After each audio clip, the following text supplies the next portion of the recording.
Okay, Mundo Enneagram friends. I'm Uranio Paes, and I'm in Guangzhou, China, together with my teacher, my coach, and my friend, Peter O'Harahan from the US, from a very central teacher at the Narrative Tradition School. We are here because of a conference that is just finishing on November 2016. And I'm delighted to take a few minutes to talk to my friend here and to share in conversations on Mundo Enneagram a few of what Peter has been working on.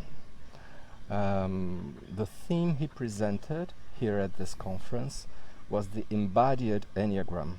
Peter comes from very sound somatic background, Wilhelm Reich, and many other techniques. He's a great body therapist as well as Enneagram teacher and practitioner. So Peter, it's a pleasure to talk to you for Mundo Enneagram students. And what can you tell us to start with about your experience here in China with the Enneagram? Because you've been coming here quite often, right? And for some time now. Well, I actually been coming to China for 12 years, and usually twice a year. And I was invited by Helen Palmer, who had been teaching here for a couple of years. I think she started around 2002, 2003. Wow. And she had been invited by our colleague Monita Choi, who is a psychologist from Hong Kong and a trainer in China. So Monita has a big reach in China, doing originally been and still doing Virginia Satir family therapy. And so when she discovered the Enneagram and got trained as an Enneagram teacher, she started taking the Enneagram throughout mainland China. Right. And then invited Helen to come over, and then later me. And so we've been doing actually our Enneagram professional training program here for, I don't know, 12 or 13 years. Right. And this is not the first Narrative Tradition conference, right? This is the second. Big conference. Big meaning that, we have about 400 people here this weekend. Very nice number. And, one thing that, of course, strikes me about China is that most of the people that come are young. Yeah. Young, you know what I mean? And yes, we have young people in other parts of the world, but here, almost everybody is, we're talking, 20s and early 30s. And very enthusiastic. They're very enthusiastic. The Enneagram is becoming popular in China, it seems. Yeah, well, in China, there's not a lot of access to different kinds of psychology, therapy, not a lot of access to the religious traditions, spiritual traditions. Yeah. And so the Enneagram is seen by many people as a context for, inner development, inner work, Right. And this combination of which we promote, the integration of psychology and spirituality. Yeah, it's my first time in China concerning the Enneagram. Yeah. And what I experienced is hunger. People are really more hungry than average, it seems, for all of this. Yeah, they just haven't had access to some of the things that we take for granted in Brazil or in the United States. Right. And so the Enneagram comes along, and it's and people get very excited about it. Right. And tell us a little bit about the Embodied Enneagram. I loved your presentation, and I know Helen was thrilled with it too. Well, my background, I've been working I was working for many, many years, 35, 40 years as a counselor and as a body therapist. And so when I learned the Enneagram a long time ago, I was able to apply it in my practice, meaning that I started to see how we could work with different types and different character structures, applying the very good techniques and methods of body therapy, but adapting them to the person. Right. And that was really important because as a young body therapist, I thought, well, if we could just get everybody to breathe and get into their feelings, that'll, and there's some truth in that. But actually, we have to adapt the method to the person. Right. And so the Enneagram, as people know, is brilliant at helping us take whatever great method we have and Right. adapting it to each of the 9 Give types. us an example, maybe one tiny thing for each type. Well, let's take, one of the big contrasts, of course, is like working with 8s. Well, working with 8s, usually you have to meet them pretty strongly and directly, and no BS. You've gotta have a pretty strong presence. And now when 8s soften and get into their vulnerability, and then maybe they start moving down that line to 2, then there's a big shift. But at first, you got to really kind of be there, and Right. I don't want to say confront, that's too strong, but to rise to the challenge of engaging the 8, and being willing to deal with their very strong energy. And sometimes the anger, like how do you work with anger in 8s? You've got to be able to say, okay, you're angry, all right, let's have it out, and Right. and of course, in the body therapy methods, there are techniques for expressing anger in a safe way. Now, how different that is from, let's say, connecting with type 5, Right. right? You need to leave a lot more space Mm-hmm.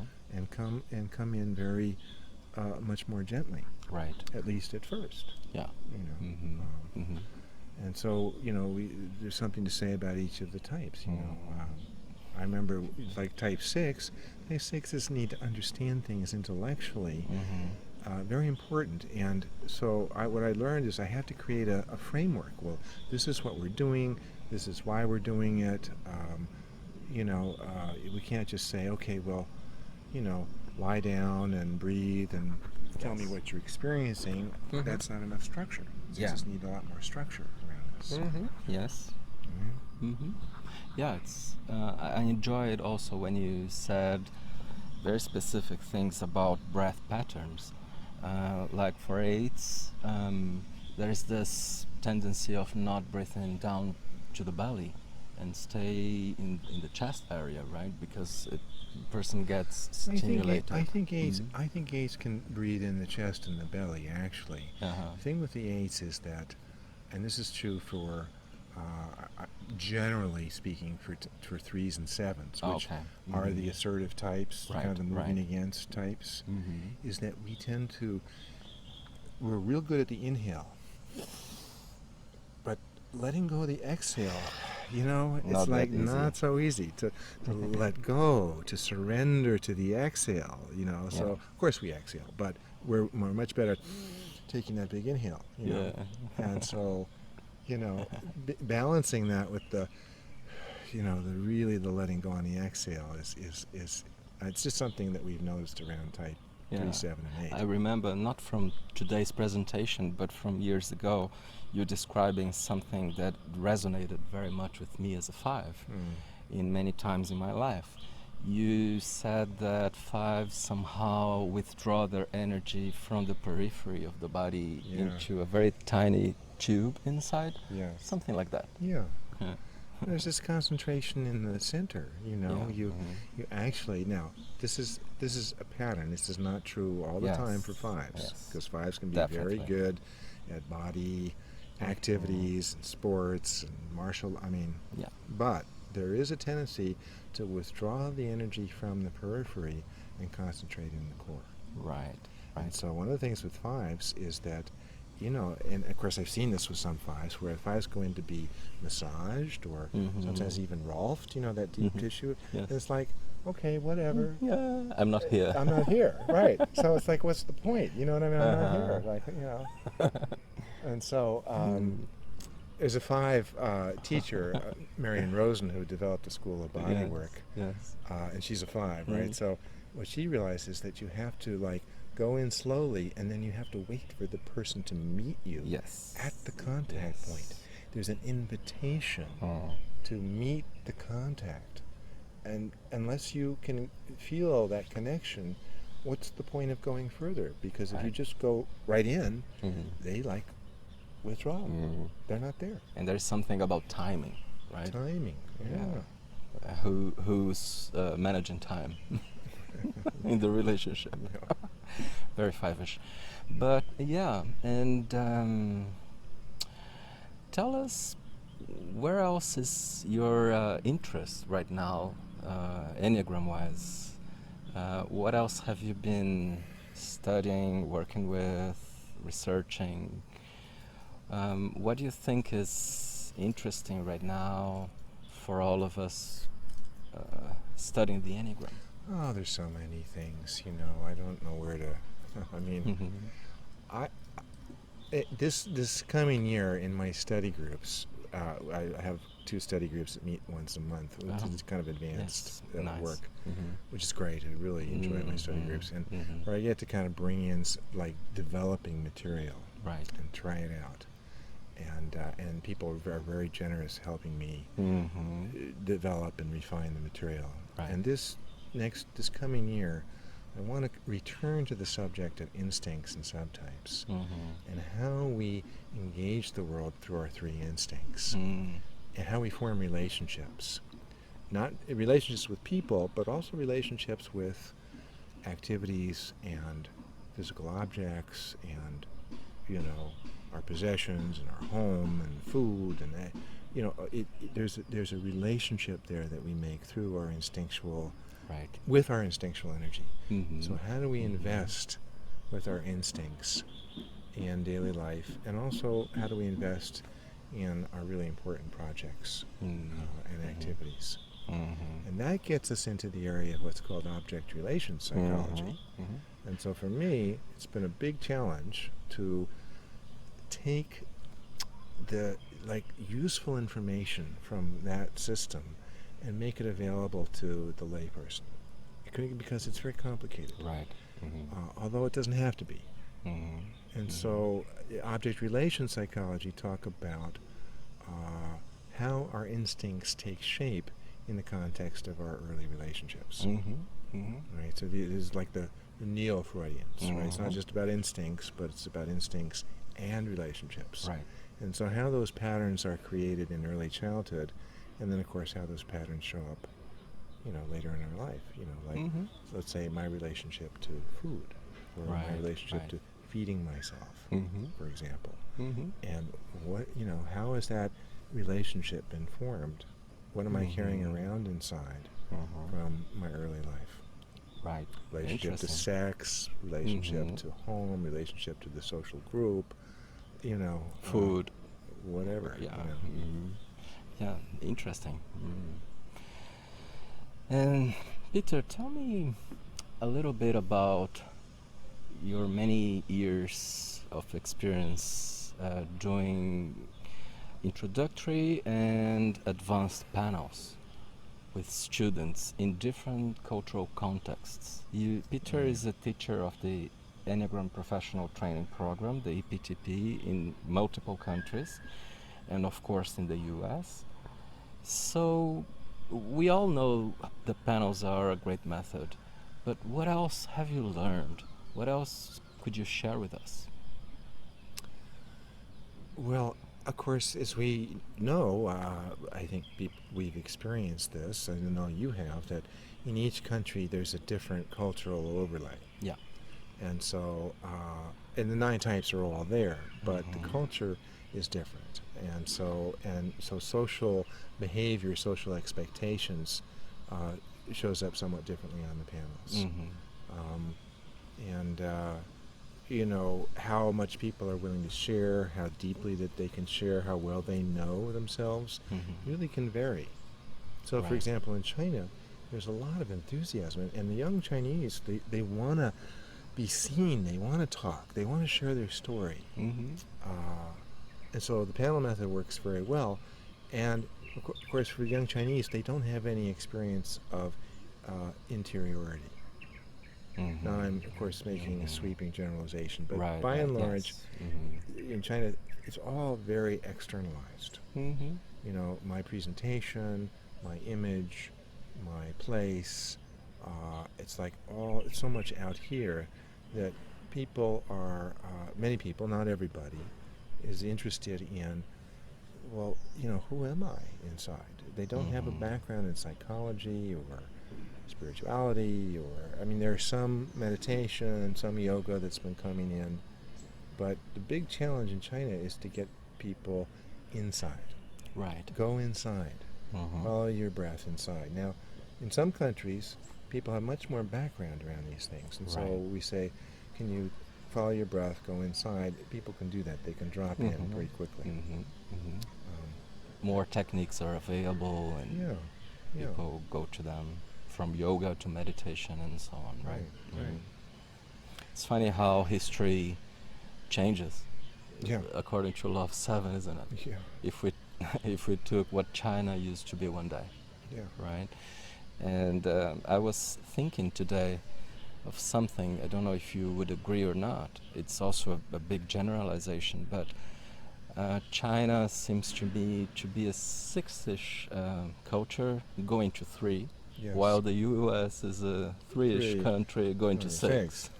Yeah. Isn't it interesting? Yeah. Yes, there's a different movement of energy there, you might say. Yes. Yeah. Maybe with Trump in the U.S., we can expect good things in China. Let's hope so.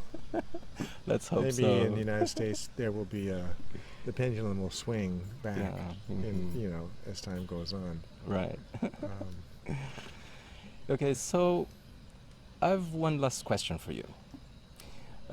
For both introductory and advanced Enneagram students, what would be one or two things that you suggest that they bear in mind and they try to avoid doing, or they try to do, so that they are more successful in terms of embodying the system?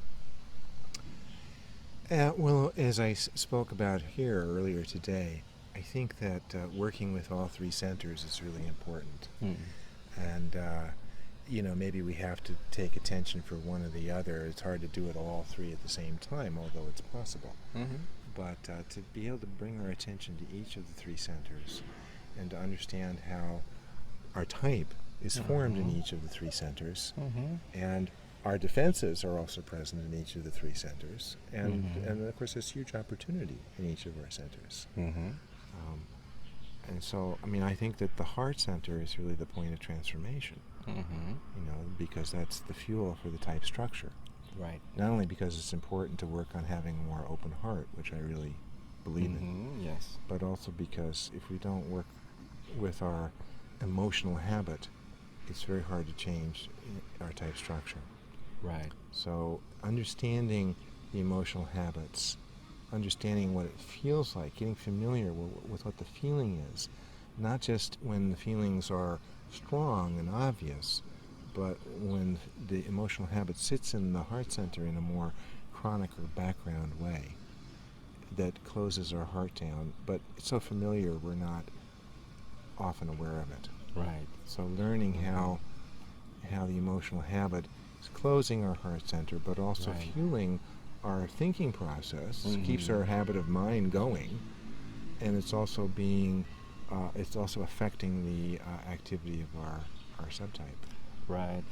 Sometimes I see students getting lost into too much studying. Right.